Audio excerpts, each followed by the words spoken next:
In this video, I'm going to show you how to conduct the process performance analysis and calculate the Z benchmark from the historical process data. For the demonstration purpose, I have taken a data set which I assume to be normally distributed, and it has 20 data points.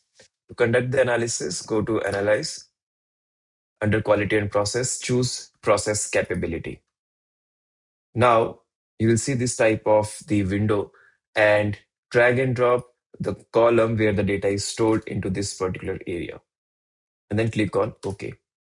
JMP will ask you to specify the specification limits. For my data, the lower specification limit is 38, target is 50, and USL is 62.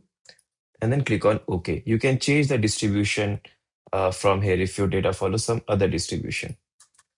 Now you will see this type of output. To generate the report, go to this particular inverted right triangle, the first inverted right triangle, and then click on individual detail report.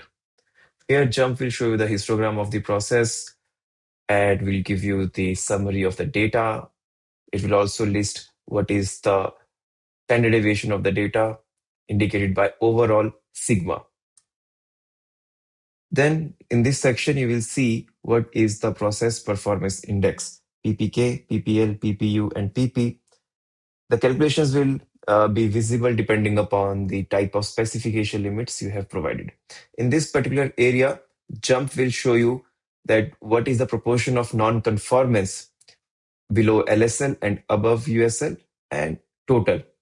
You have to look for the output in this particular section which says expected overall, because the calculations are based on the overall sigma, which is the standard deviation of the entire data.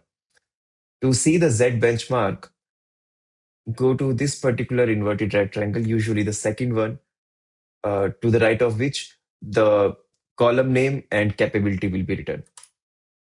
Now in this inverted right triangle, go to capability indices and choose overall sigma Z benchmark.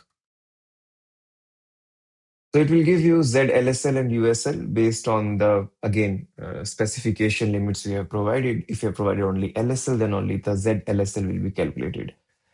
And you can recall that sigma Z benchmark, overall sigma Z benchmark, for example, Z LSL 3.716 says that the mean of the data is 3.716 standard deviation away from the lower specification limit.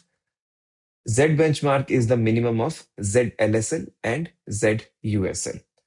So that is how you conduct process performance. You calculate the process performance indices in JMP and calculate the Z benchmark from the historical process data.